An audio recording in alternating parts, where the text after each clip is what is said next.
কি ভাবছো? আমাকে বুকে নিয়ে হাজারটা মিথ্যা স্বপ্ন দেখিয়ে নীরবে আমার সঙ্গে বেইমানি করে খুব সুখে থাকবে। জানি যাই করছো নিজের সুখের জন্য করছো, এতটা অভিনয় করছো নিজের একটু সুখের জন্য। আমিও চাই উপর আল্লাহ যেন তোমাকে সেই সুখটাই দেয় যেটা তুমি চাও।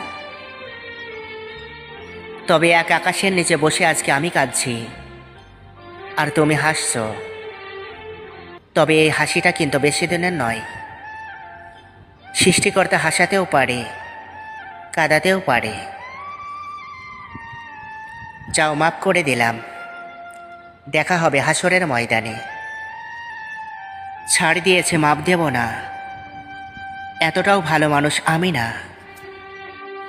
কেন নিয়ম ভাঙা যায় না? কাউকে খুব করে মন থেকে চাইলেও সুখে থাকার তাগিদে নিয়ম ভেঙে কেন তার সঙ্গে সারা জীবন থেকে যাওয়া যায় না? কারো প্রতি তীব্র মায়া কাজ করলেও কেন নিয়ম ভেঙে বলা যায় না তোমাকে আমার প্রয়োজন? কাউকে জড়িয়ে ধরা প্রচণ্ড ইচ্ছে থাকার সত্ত্বেও কেন নিয়ম ভেঙে তাকে জড়িয়ে ধরা যায় না? কারোর জন্য প্রচণ্ড কষ্ট হলেও কেন চোখের কোণে কান্না লুকিয়ে রাখতে হয়? কেন সামনে এগিয়ে প্রকাশ করা যায় না? কারো হাত ধরে শেষ নিঃশ্বাসটা ত্যাগ করার ইচ্ছে থাকলেও কেন ইচ্ছে পূরণ হয় না? কারো জন্য বুকের ভিতরে আজীবন ভালোবাসা জমে রাখলেও নিয়ম ভেঙে প্রকাশ করা যায় না? বৃদ্ধ বয়সে একসাথে থাকার ইচ্ছে থাকলেও স্পষ্টভাবে জেনে গেছি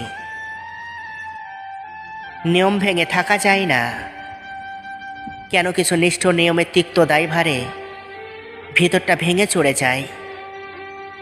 নিয়ম কি জীবনের থেকে বেশি মূল্যবান? কেন তুমি কি পারো না আমার জন্য সব কিছু নিয়ম ভেঙে নতুন করে নিয়ম তৈরি করা যায় না? বলো না প্লিজ। কেউ একজন বলেছিল আপনাকে অনেক ভালোবাসি। আমি বলেছিলাম কেন?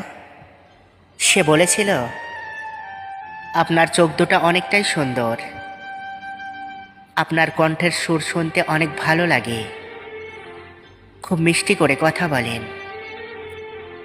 আপনার ঠোঁটের নিচে কালো তিলটা দেখে যে কেউ প্রেমে পড়বে। আমিও তাই।